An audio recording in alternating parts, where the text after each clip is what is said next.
Hello guys, আশা করি সবাই ভালো আছেন। আজকে আপনাদেরকে একটি মানুষ নামে পশুর সাথে পরিচয় করিয়ে দিব। ভিডিওটি কেউ স্কিপ করবেন না। কোনো এক মানুষরূপী পশু এই বিড়ালের বাচ্চাটাকে এভাবে পানির ভিতরে ফেলে রেখে গেছে। আমি রাস্তা থেকে হেঁটে যাওয়ার সময় বাচ্চাটির ডাক শুনতে পাই।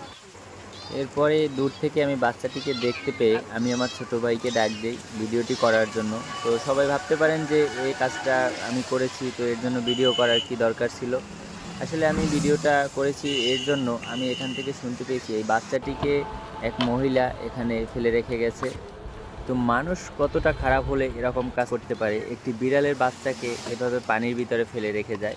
তো এই জিনিসগুলো আসলে আমি আপনাদের মাঝে তুলে ধরার জন্য আমি আমার ছোটো ভাইকে ডাক দেই এবং ওর হেল্প নিয়ে ভিডিওটি আমি করি।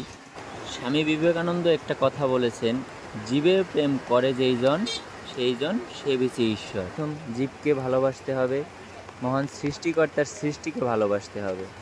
তো বাচ্চাটিকে ওই মুহূর্তে পাওয়ার পরে আমি ওইরকম কোনো ব্যবস্থা করতে পারি নাই ওরে গোসল করানোর জন্য। তো মোটামুটিভাবে আমি একটু পানির ব্যবস্থা করি এবং শ্যাম্পুর ব্যবস্থা করে ওকে গোসল করাই। দেন ও আমার দিকে খুব মায়াবী চোখে তাকাচ্ছিল এবং ডাকতেছিল। তো আমার খুব খারাপ লাগতেছিল ওকে দেখে, এবং ও আমার দিকে আস্তে আস্তে আগাচ্ছিল এবং আমার কোলের ভিতরে ঢুকে যাচ্ছিল। তো আসলে এইভাবে একটা বিড়ালের বাচ্চার সাথে মানুষ কীভাবে পারে আসলে বুঝতে পারি না। তো ওর জন্য আমার খুব খারাপ লাগতেছে। তো আমি ওকে খুব সুন্দরভাবে গোসল করাই। এর মধ্যে বৃষ্টিও চলতেছিল, আমি বৃষ্টিতে ভিজে যাচ্ছিলাম। তারপরও চেষ্টা করেছি যাতে ওকে একটু স্বাভাবিক পর্যায়ে ফিরিয়ে আনা যায়। গোসল করানোর পরে ওর শরীরটা শুকনো কাপড় দিয়ে মুছে শুকিয়ে নেই। এরপরে এক ব্যক্তিকে পেলাম যে কিনা বাচ্চাটিকে নিতে খুবই ইচ্ছুক।